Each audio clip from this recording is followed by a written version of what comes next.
How's it going, guys?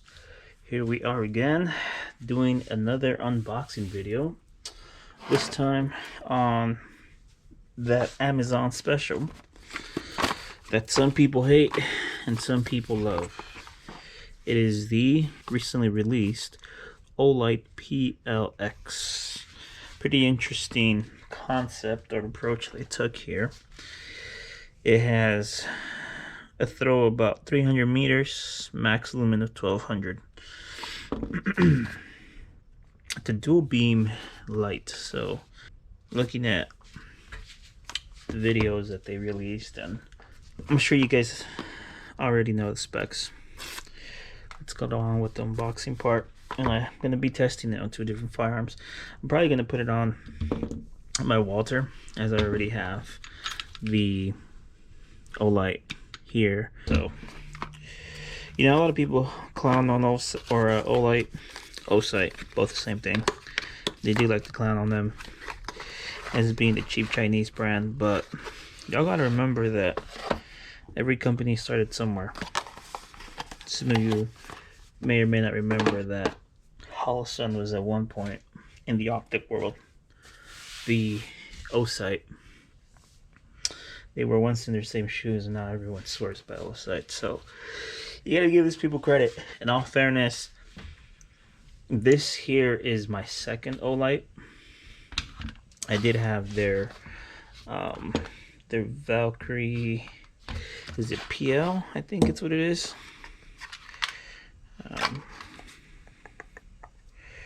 Remote quite before use. Okay.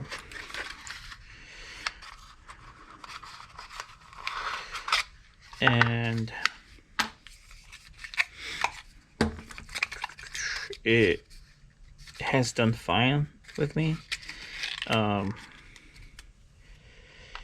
being said, I can't really say I've tested the light out. I don't fully trust it yet. I did buy the second one, this one being my second one, and mostly just to have, because I wasn't going to be using this particular firearm as a home defense gun,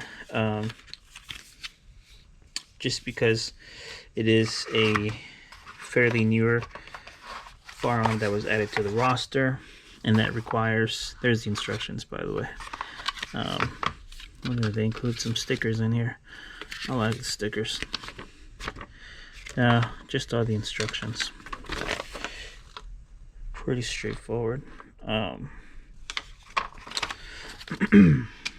But I bought it mostly just to have on the Walther, because it is a near gun that was added to the roster. They do require them to have a magazine disconnect, and I do not feel comfortable having a firearm that has a magazine disconnect feature. And let's say you were to get in a scenario where you happen to, for whatever reason, lose your mag and you need to use your firearm, you won't be able to. You won't be able to discharge it because of the magazine disconnect. So, but anyways, here's light. I don't know if you guys can. Sorry, it might move a little bit, but you know, I've never been a big fan of the newer generation Olights after this. I didn't like the little clamp on that they had. I mean, it was fine, but I just didn't like the gap between the device to clamp it into your firearm and the gap that was, I guess, the gap between the light and the firearm. I don't know, I felt like it was too much space. I like it when my lights are more kind of attached directly with no space in between. That's why I went with these older models, particularly on this one. But you guys can tell, nothing in the chamber, completely empty. But that's why I went with this. Again, it's just more to kind of put it to the test and see how it holds up. So let me go ahead and take this one off, and then this one off, so you guys can see it. The reason why I have two different ones is because I do want to compare how it looks. I'm probably going to put it on the Walther just because of that boxier look. I think it's going to go real nice with the Walther.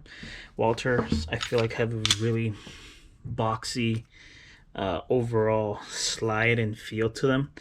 And I'm also going to put it on my Springfield Hellcat Pro. I want to see what this looks like, and then that way you guys have an idea of what it looks like on a smaller, shorter barrel firearm, and something that's more on the average size.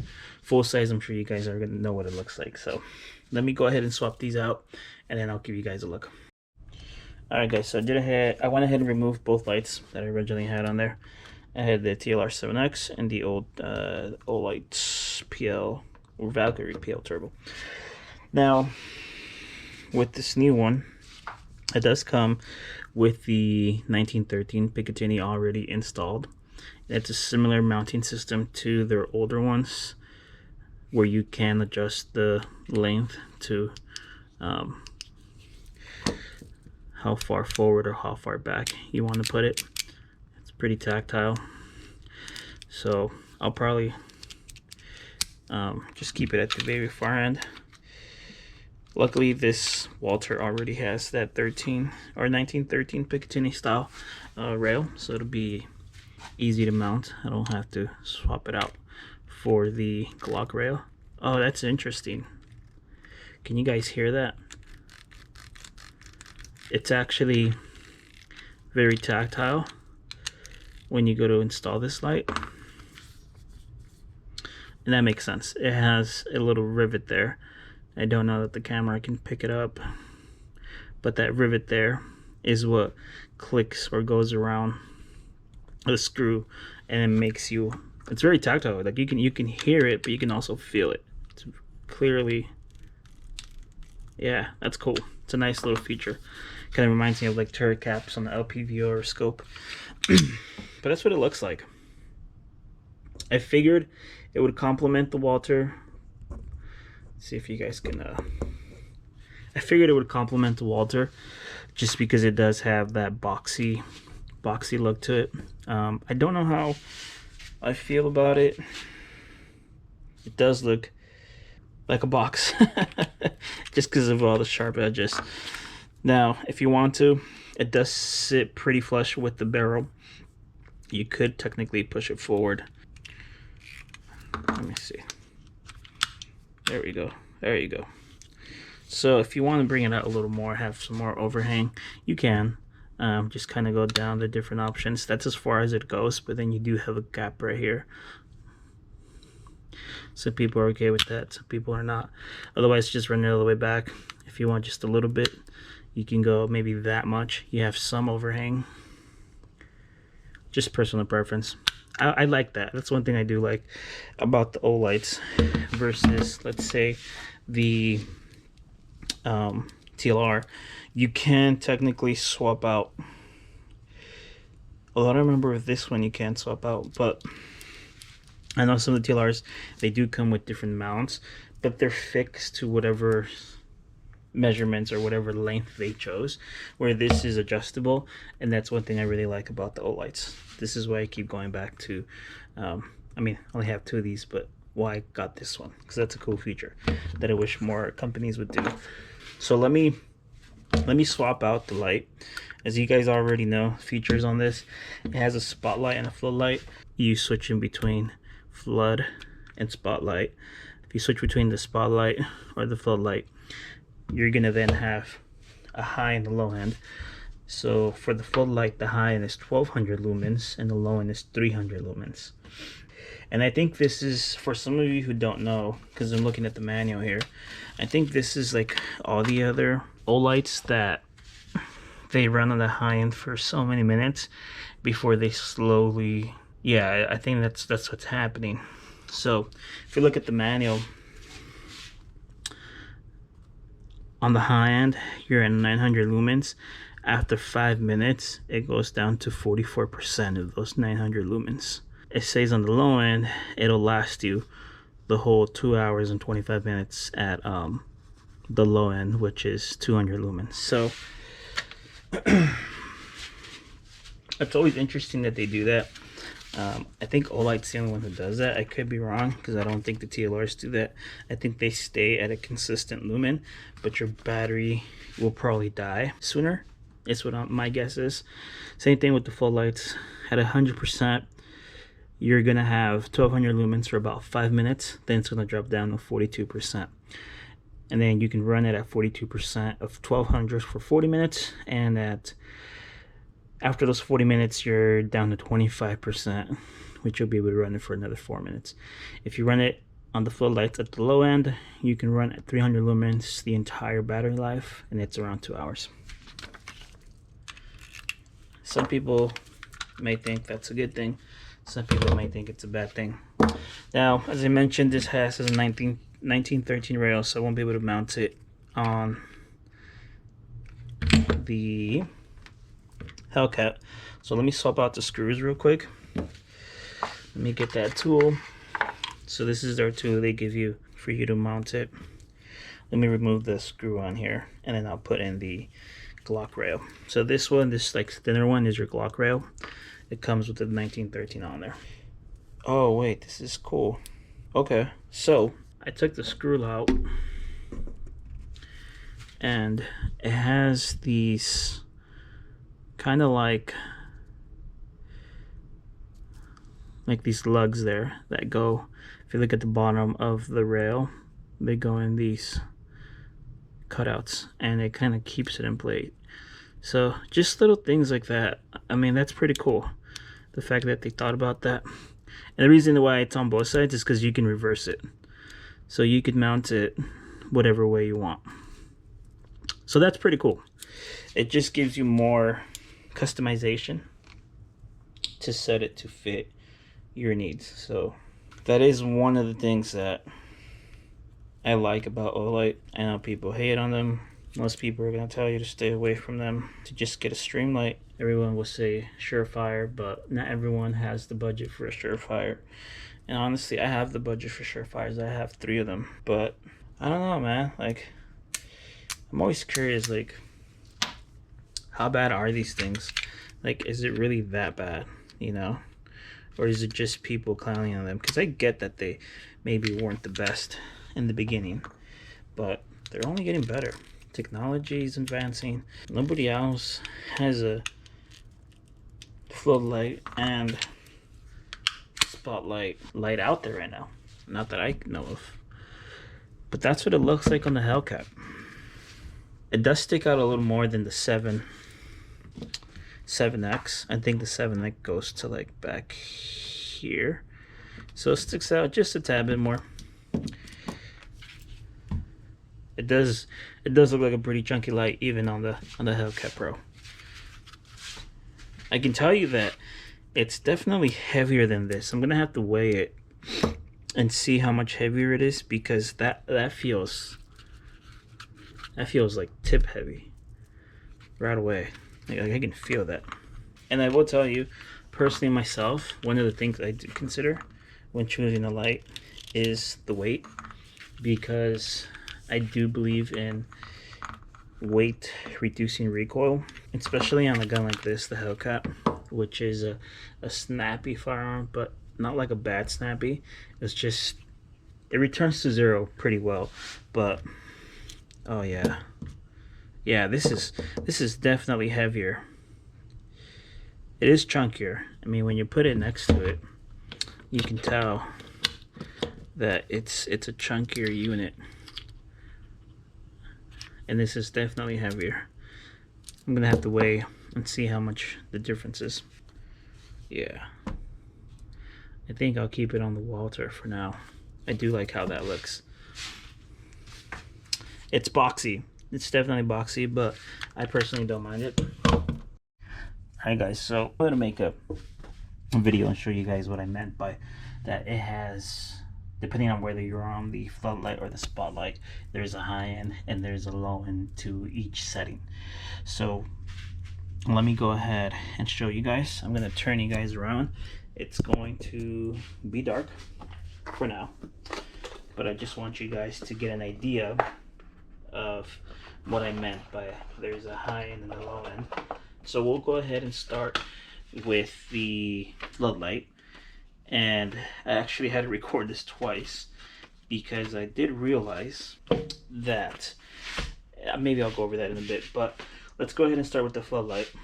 So the floodlight at the higher end, you are looking at 1200. Okay, so here we go. This is floodlight at the high end, 1200 lumens. So that's going to be your spread. And I am inside my garage, so there isn't much of a distance for you to get an idea of how far the light would travel, but you have a general idea. Okay, so this is the high end of the floodlight. I'm going to switch over to the low end, which is 300 lumens on the floodlight setting. Okay, here we go. You're just going to double click. Oh, there you go. So that right there is 300 lumens on the floodlight setting, which is actually a really nice spread. It's pretty even. It's a large circle before it feathers out on the edges. Now keep in mind, this isn't fully charged, so I'm curious if once I charge it, if it'll give me even a better spread. But again, that's high, 1200 lumens. That's low, 300 lumens on the floodlight setting. Now, I am recording this video again because I did notice that whatever setting you leave it on before, it's what it's going to stay at, even when you switch between floodlight and spotlight. So I'm going to switch back to the high end so that we can start at the high end. So let me turn it off, and I'm going to switch over to the spotlight. Now the spotlight is going to be 900 lumens on the high end. Here we go. That's going to be your spread. As you can see, you have a spread around the edges and then a concentrated beam right down the center.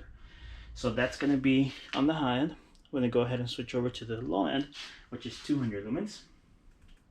And that's going to be your 200 lumens. So this one is definitely, you can see the difference as far as the spread goes. Now I don't think you would necessarily use this particular setting in a home defense situation. I do think you would probably switch over to the floodlights, because putting yourself in a situation where you use a spotlight, especially with that beam being so bright in the center, and God forbid you need to use this at a home defense situation, if you turn on that spotlight, that center beam is going to more than likely blind you, especially if you point it at a wall, or if you point it pretty much anything. That reflection from that center beam will blind you when you're half asleep, waking up, trying to figure out what's going on, putting you at a disadvantage. So I feel like most people would probably swap over to this setting, which is going to be the floodlight setting. Alright guys, hope that helped give you guys a better idea what the beams look like and what I meant by there's a high end and a low end. If this holds up and people have no issues with them as far as them crapping out, which I don't think there will be many issues, because Olight has gotten better at manufacturing stuff, and if this holds up, I mean, these other companies are gonna have to do something to compete with this, because at that price with the features, nobody else is making a light like this. Not for that price. Surefire definitely is not making their lights. Their lights are over $250. I think one I got for $250 and one I got for $230. There were the Surefire, the X300s, the Turbo, and the Ultra is what I bought, I think. And I really like them. This, you know, aesthetically they look real nice. They work. I like the throw, the amount of light, the lumens, the candelas on it, but that's a good chunk of change. $230 plus for a light is crazy amount of money. For that price, you could easily get 2 TLRs and 2 Olights. You get me? I think the only thing they have over Streamlight and Olight is a reliability, but once Olight gets to that point of reliability and they get that track record, it's all over for them. I mean, they're gonna have to come up with a light that's priced closer to what Streamlight and Olight are producing. I don't know if Surefire will get there. You know, I think because there hasn't really been, or because they hold the track record that they do, they haven't really made an effort to make a more affordable light. But I think they're gonna have to eventually do it because they have competition. Olight isn't stopping. I mean, they're producing red dots constantly. I feel like Holosun is, you know, they're keeping on them. They're like, hey, we got competition. Look at Holosun. They released like 4 to 5 different optics or red dots just this past week. And I even made a joke on one of them that it actually looked like a O-sight, because it did. One of their, I think, was it the 507 that they released, the new one, the XR XT, because they gave it this weird name. It looked just like an O-sight. It looked like an O-sight. So the only thing that O-sight isn't doing yet, because I think eventually they will, is the solar panels on their red lights. But they're getting there. They're getting there, and at the rate it looks like they're gonna maybe change the market sooner than later, as far as other companies having to release stuff for a more affordable price. Because as much as people want to hate on Olight and O-sight, guess what? They are delivering. They are delivering, kind of like PSA. You know, some people crap on PSA because their stuff is quote unquote cheap, but listen, I have a PSA upper on one of my builds, and it's been perfectly fine. I mean, that thing came, you know, it was a complete upper. I disassembled it. That barrel came pinned. You know, when you buy these barrels separately, 90% of the time they're not pinned. And the fact that this one was, for the price, I was just flabbergasted. I was like, whoa. And I think it's not pinned. I think this one came dimpled. But regardless, I mean, nobody even is doing that. And I know it's just a simple dimple, but those little things that are gonna give you, for example, dimpling on the barrel, I think that's a cool feature to have, because it helps the gas block stay in place. So anyways, those are my 2 cents. Cool little light. I'll keep it on there, charge it, and then see how it holds up. I mean, I could put it on I do have a 1911, so if it can hold that, the recoil of a 1911, I think it'll do fine on any 9mm. But I'll run it, get a couple of 100 rounds through it, and see how it holds up in the long run. There's the video, guys. Enough of me talking. Well, hopefully you guys pick one up and see how you guys like it. Again, I can't really crap on Olight and O-sight in general as a company, because they're doing things that other companies aren't. And at the end of the day, they are trying to develop products for the average consumer who can ultimately still have and purchase parts that are functional, hopefully reliable, and at a very affordable price. So I respect that. I give them their credit. They're on the right track, and I hope they continue perfecting their craft, because when they do, it's gonna change everything for everyone. O-sight, Streamlight, Holosun, Vortex. They better watch out, because eventually they'll get it right. And when they do, everyone's gonna jump on that bandwagon. And everybody who gave them crap for it will probably eat up their words and realize that, hey, maybe they were a crappy company to begin with, but they pushed through, and look at where they'll be. Thank you for watching. Hope you guys enjoyed the video. Take care.